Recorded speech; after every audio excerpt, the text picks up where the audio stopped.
네, 안녕하십니까. 문광입니다. 저는 이 주제가 이번에 포스트 코로나 시대 한국 불교의 변화와 대응이라는 주제에서 저의 주제는 이 포스트 코로나 시대 승가의 인식과 역할이라는 그런 제목이고요. 저는 이제 타너 스님의 승가의 미래에 대한 예견과 관련하여라고 하는 부제를 달았습니다. 지금 이제 그 앞서 많은 좋은 발표들이 많이 있었는데 이 내용들이 이제 굉장히 세부적이고 아주 디테일한 내용들일 겁니다. 어떻게 구체적으로 어떻게 한국 불교가 어떻게 이 코로나 시대를 맞아서 대응을 해야 될 것이냐 이런 부분에 대한 얘기들이라고 한다면 저는 이번에 그 타너 스님이 벌써 40여 년 전에 어떤 이 앞으로 우리에게 벌어질 이 미래 세계에 대해서 역학적으로 그다음에 이제 선정을 통해서 그다음에 스님의 이 모든 미래학이라고 하는 것을 통해서 얘기해 놓은 부분들이 있는 것이거든요.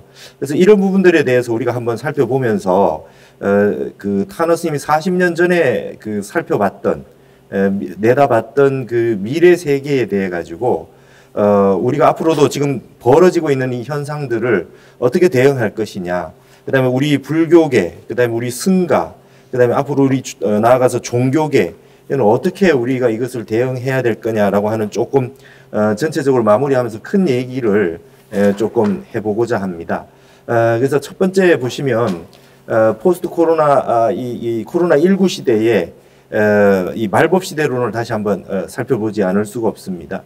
타너 스님도 얘기하셨는데 우리가 이제 그 금강경에 보면요 열의 묘루 후 500세라는 말이 있습니다. 부처님이 인멸에 드시고 난 다음에 500번의 시대가 5번 온다.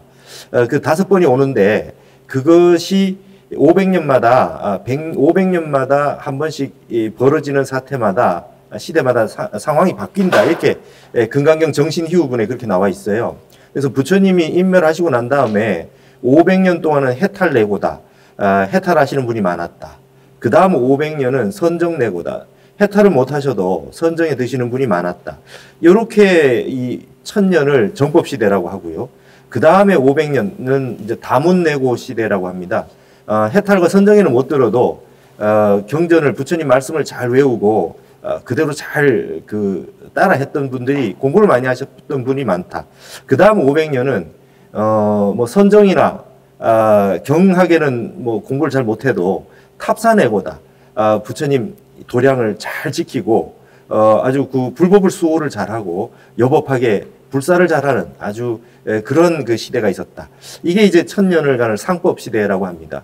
근데 부처님이 인멸하시고 나서 500년이 이제 지나고 1000년이 지나고 나면 그 다음에 이제 어떤 현상이 일어나냐 하면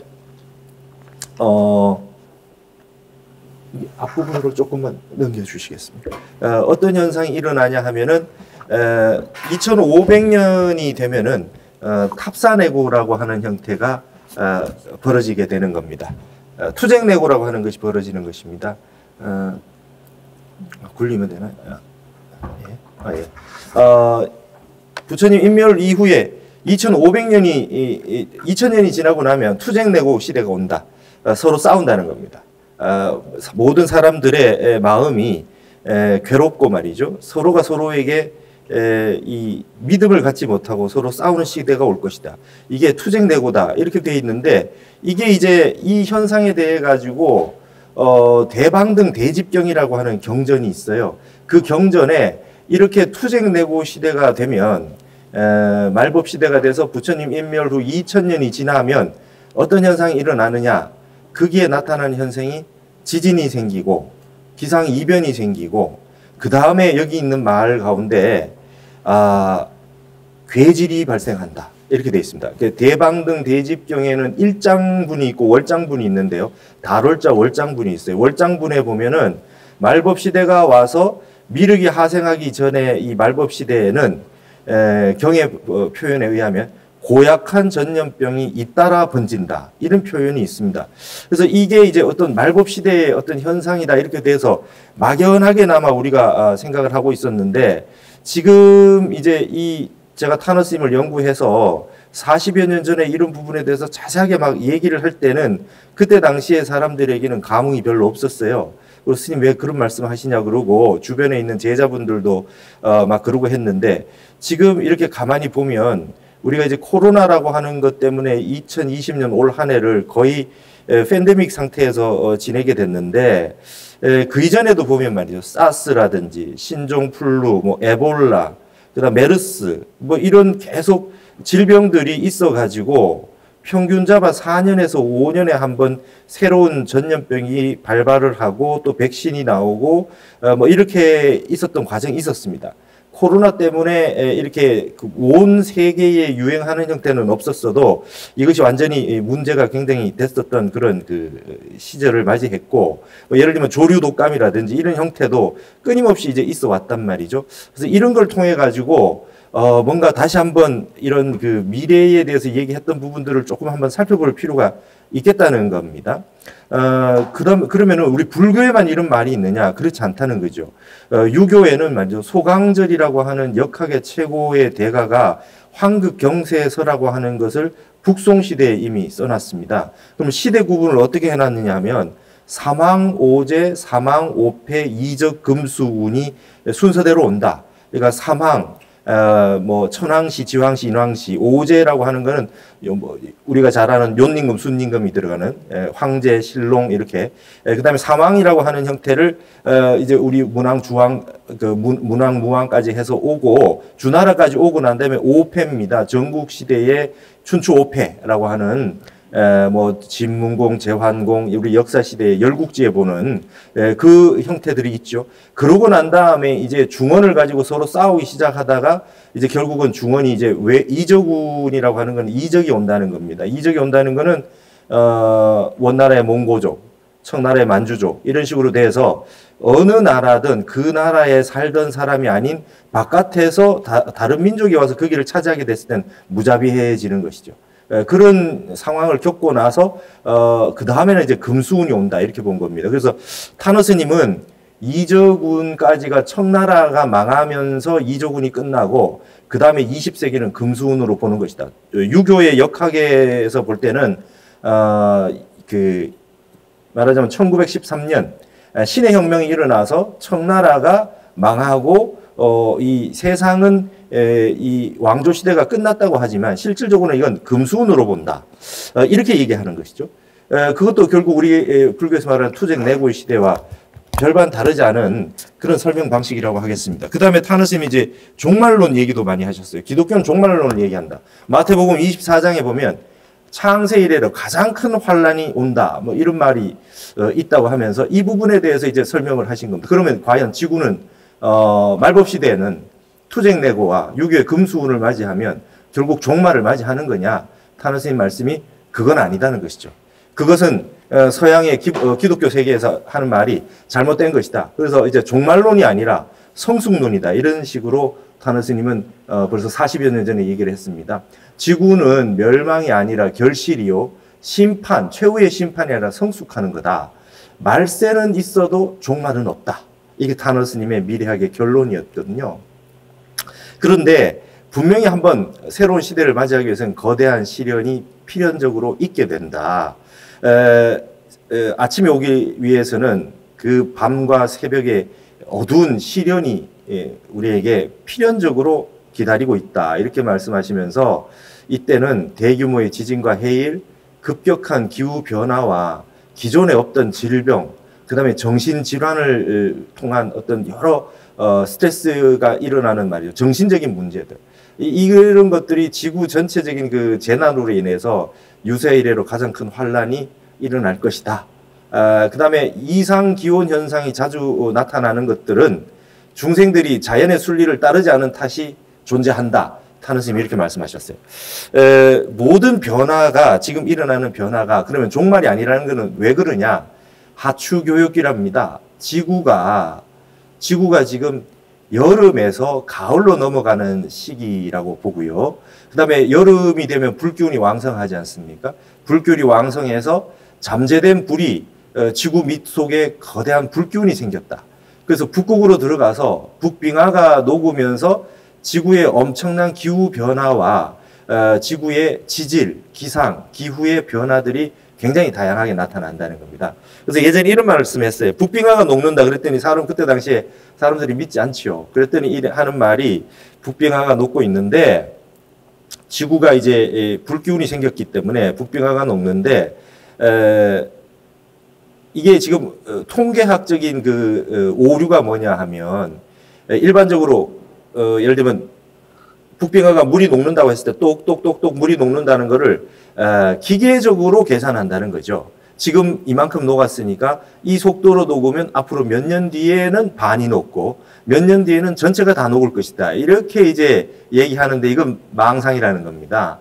무슨 말이냐? 겨울에 고드름이 처마 끝에 얼려 있을 때 처음에는 잘 안 녹죠. 그러다가 한 방울 한 방울 녹으면 뚝뚝 떨어지다가 그것이 계속해서 속도를 빨리 해서 녹을 때는 굉장히 빨리 녹기 시작한다는 거죠. 한번 녹으면 굉장히 빨라진다는 거예요. 그러고 난 다음에 고드름이 다 녹아서 물로 다 녹을 때까지 기다려주느냐? 그렇지 않다는 거죠. 갑자기 고드름이 중간에 뚝 떨어진다는 거예요. 그래서 북빙하도 그렇게 녹는다는 겁니다. 어느 정도 녹고 나면 빙산이 와해돼서 와르르 무너진다는 거죠. 그냥 물속으로 그냥 들어가서 바로 녹는다는 겁니다. 그러니까 지금 과학자들이 얘기하는 것보다 속도가 훨씬 더 빠르게 북빙하가 녹아가기 시작할 것이다. 기후변화에서 북빙하가 녹는다는 사태는 거대한 제트 기류가 형성되고 기후변화가 방대하게 일어나면서 원래 있었던 엄청난 폭우와 같은 한 곳은 그 이라크 같은 경우는 50도가 넘는 폭염이 오고 한 곳은 한 지역은 말이죠. 전체적으로 비가 너무 내려가지고 홍수가 나는 그런 현상들이 일어난다는 거죠. 그러니까 이제 타노 선생님 그랬어요. 극한극서가 온다. 그러면 겨울에는 어떻게 되느냐? 한 곳은 눈이 엄청나게 오고 한 곳은 엄청나게 춥고 뭐 이런 형태의 기존의 우리 사만사원과 같은 현상이 아니라 이런 현상들이 무지하게 일어날 것이다. 이런 현상이 일어나면서 거대한 변화들이 온단 말이죠. 그래서 이런 현상을 맞이했을 때 우리가 이제 종교는 어떻게 해야 되며 불교는 어떻게 돼야 되느냐 이런 거에 대해서 이제 설명을 하신 부분이 있어서 스님이 말씀하셨던 걸 그대로 한번 제가 가져와 봤습니다. 그래서 한번 읽어볼 테니까 한번 보시기 바랍니다. 종교는 과연 어떻게 변모할 것인가가 궁금스러운 일이지만 모든 껍데기를 벗어버리고 종교의 알몸이 세상으로 드러날 것이다. 종교는 어차피 낡은 껍데기를 벗어 던져야 할 것이다. 현재의 종교는 쓸어 없애야 할 것이다. 굉장히 레디컬한 말씀하셨죠. 신앙인끼리 괄목상대하고 네 종교 내 종파가 옳다고 하며 원수시하는 천박한 종교의 벽이 무너진다는 뜻이다. 그 장벽이 무너지면 초종교가 될 것이다. 말하자면 종교의 벽이 허물어지면서 회통이 된다는 거예요. 그러면서 그 시대가 80년대부터 열려지기 시작할 것이다. 타너 스님이 1983년에 입적하셨어요. 그때 이제 이 70년대 말 80년대 초반의 인터뷰 내용입니다. 80년대부터 이제 초종교가 시작된다 그랬어요. 지금까지 서로 옳다고 했던 교파들이 서로의 문을 열고 서로의 장점을 찾아 상봉의 기회를 마련하게 될 것이다. 새싹이 나기 위해서는 그 자체는 썩어야 한다. 밝으면 좋은 것이 남아지겠지만 배타적이고 아집적이고 권력 쟁취의 무대가 된 각 종단이 새로운 출발을 기하기 위해서는 그와 같은 요소를 부단히 제거하려고 노력하게 될 것이다. 망해야 한다는 것은 본질과는 멀리 떨어진 요소들을 잘라내라는 뜻이다. 그러한 측면에서 종교는 무한히 발전할 것이고 세기를 모색할 것이다.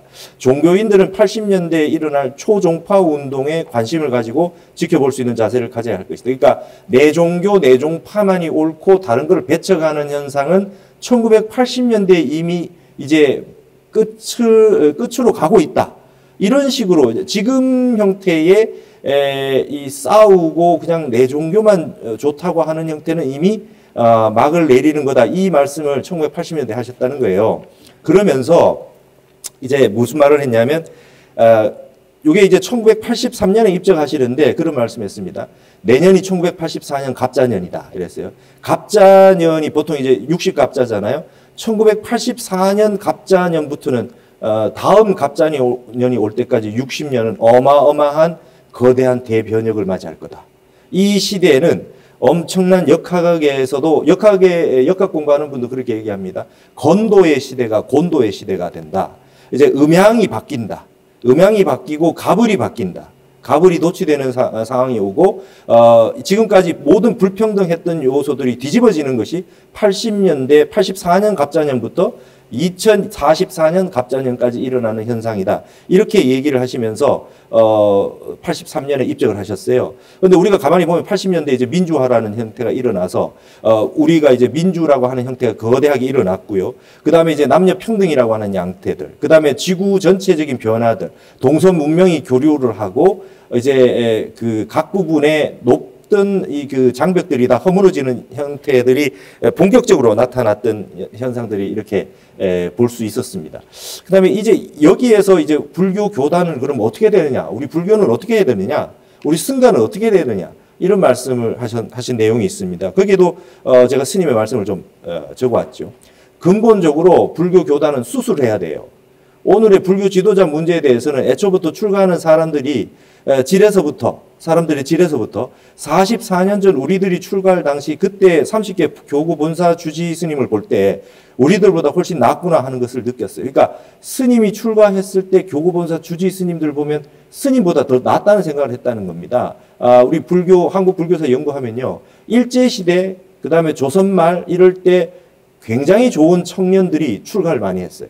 공부를 많이 하고 사회에 대해서 깊이 이 문제의식을 느끼고 그랬던 그 청년들이 할 바가 없어서 그 다음에 공부도 많이 하고 다 했는데도 불구하고 일제시대에 뭐 할 바가 없어가지고 출가하셨던 분들이 많은 큰 스님이 되셨거든요. 그래서 타너 스님이 출가했을 때만 해도 승가의 질이 굉장히 높았다는 겁니다. 근데 밑에 약 15년 후인 해방 직후에 보니까 승려들의 수준이 좀 떨어졌다 하는 걸 느낄 수 있었어요. 그 후 정화 직후에는 또 승려의 질적 저하가 눈에 완연히 보이더라는 겁니다. 그러니까 뭐냐면 이제 6.25가 일어나고 해방 이후에 6.25가 되면서 이제 가난해서 그냥 먹고 살 게 없어서 출가했던 분들이 많아졌다는 것이죠. 그러고 난 다음에 정화라고 하는 형태를 비구대체 정화를 겪으면서 이제는 이 종단의 문제가 생기기 시작하면서 이 질적 저하가 더 심각해졌다는 겁니다. 그래서 타너 스님 하신 말씀이 결국에는 이제 스님들이 수행 위주라기보다는 이제는 그냥 감투나 쓰고 이런 것을 좋아하는 시대로 갈 수밖에 없다. 이거는 승가의 질적인 하락을 가져오게 된다. 근데 이거는 강제로 말해봤자 소용없어요. 이러잖아요, 스님. 주지 스님 되는 것보다 공부가 더 중요하고 재미있고 목숨을 걸 만한 거를 깨닫게 해줘야 된다. 교육이 중요하다는 겁니다. 교육이. 그래서 진짜 불교 수행을 제대로 한번 할 만큼 좋은 그런 인식이 생겨야 된다라고 하는 것에 타너 스님이 이제 저기를 생각을 하셨고, 경전을 막 다 번역해서 어떻게든 핵심적인 교리를 빨리 터득을 해서 수행을 할 수 있게 만들 수 있느냐. 오직 인재 양성만이 중요하다. 법당을 100채 만드는 것보다 인재 한 명을 제대로 양성해서 정말 불교 지도자를 만들고 그 사람들을 이제 정치에 하는 분들에게 이걸 제공을 해서 올바르게 사회를 이끌어 나가게 하는 것이 중요하다. 이런 얘기를 많이 하셨습니다. 그래서 결국은 스님이 이제 미래에 대해서 혼란한 시대에 어떻게 종교나 불교가 기능을 해야 되느냐, 역할이 어떤 역할이냐 했을 때 근본으로 돌아가자는 거죠. 수도만이 최고의 자기 재산이다. 우리 불교는 이 세상의 모든 사람들이 불교에 요구하는 것은 어떻게 마음을 바르게 용심을 내 마음대로 할 수 있느냐, 내 마음의 문제를 어떻게 해결할 거냐, 내 마음에 일어나는 문제들을 어떻게 할 거냐라고 하는 이 자각의 종교. 모든 종교는 알고 보면 자각의 종교였다는 것이죠. 근데 그것에 대해서 물질 문명이 이제 승해지면서 정신 문명이 이제 물질한테 진 거죠. 이게 현대 사회라고 하는 것이 알고 보면 정신이 물질한테 진 사회입니다. 근데 이 세계를 다시 맞이하는 이런 초종교적인 움직임 속에서 앞으로 동양 사상이 부각될 거다. 동양 사상 가운데도 핵심은 정신 문명이다. 그 다음에 도의적 인재, 도의 사회가 중요하다. 결국 서로가 서로의 도덕을 지키지 않고 윤리를 지키지 않으면 서로가 서로를 힘들게 만들 수밖에 없습니다. 믿을 수 없고 어딜 가도 사람이 싫어지고 말이죠. 대중이 싫다. 그 다음에 서로 따로 그냥 개별화되고 결국은 믿음이 없는 사회, 도덕이 없는 사회, 윤리가 없는 사회, 정신을 무시하고 물질만 숭상하는 사회에서는 결국은 서로가 힘든 사회밖에 안 된다. 그렇기 때문에 자각이 핵심인 종교가 이제는 다시는 종교의 자각으로 가야 된다. 우리 종교계가 다시 지금 이제 근본으로 돌아가서 자각해야 된다. 이 말씀을 하셨습니다. 그래서 타노스님 이런 말씀이죠. 좁은 문으로 들어가는 자만이 영광을 얻을 것이다. 이거 이제 기독교 얘기잖아요. 좁은 문으로 들어가야 천국에 갈 수 있다는 겁니다. 그 좁은 문이 뭐냐? 타노스님 어떻게 해석했느냐? 그 좁은 문이 하나님만 믿는 타자에 의지하는 것이 좁은 문으로 들어가는 것이 아니고 생각이 끊어진 그 마음, 내 근본의 마음으로 돌아가는 것이 바로 이 좁은 문이다 말이죠. 이거는 사람들이 잘 가려고 하지 않는단 말이죠. 막지 않는 지옥으로 다 덤벼들고 있고 열려있는 극락세계를 잘 가지하지 않으려 하는 이런 부분들에 대해서 문제가 이 의식을 해야 된다. 그 다음에 앞으로 불교의 역할은 뭐냐? 불교의 역할은 종교 간의 대화를 하고 초종교적인 움직임에서 완충 역할을 해서 전부 소통시켜가지고 이 세상 모든 사람들이 연대하고 화합하고 조화롭게 하는 것이 가장 중요하다. 그러면 이제 말법 시대에는 오히려 한국 종교, 우리 종교의 미래, 우리 불교의 미래는 밝다는 겁니다. 그러니까 이 진통을 겪어가지고 새로운 세상을 맞이하러 가는 시대이지만 그런 시대에 우리가 할 수 있는, 불교계가 할 수 있는 것은 승가의 아주 좋은 스님들과 많은 불자들의 인재를 양성해서 힘들어하고 있는 모든 마음의 문제들을 해결할 수 있는 훌륭한 근본으로 돌아간 인재를 양성해야 된다. 이런 말씀이셨거든요. 그래서 결론적으로 보면 이제는 세상이 바뀌었다.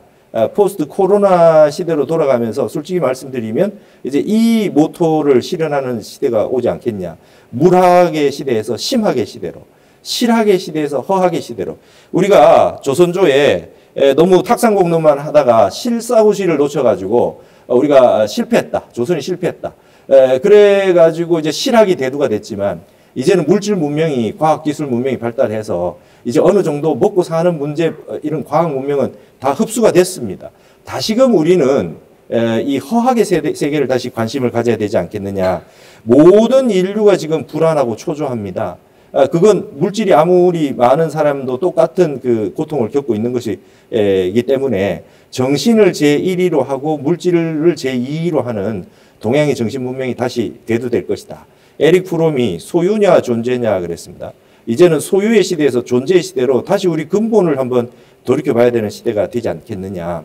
그 다음에 이제 불교를 비롯한 동양 사상 전체는 핵심은 자각하고 도덕심을 가지고 사는 겁니다. 그래서 우리 감방은 지하라고, 역학에서 지하라고 풉니다. 그칠 지자를 써서. 우리 감방 자체가 도덕의 나라라고 하는 것이니까 앞으로의 우리 한국인들에게 문화와 이 정신에서 세계의 어떤 그 세계에서 우리 거를 본받게 되는 시대가 한번 올 거다. 그 다음에 종교의 벽이 무너지고 서로 회통하는 초종교 사회가 되면 어느 종교가 낫느냐가 중요한 것이 아니라 자각하고 있는 종교가 살아남는다. 올바른 정신과 바른 도덕성을 가진 종교만이 살아남을 것이다. 이제는 모든 종교와 교파는 회통된다.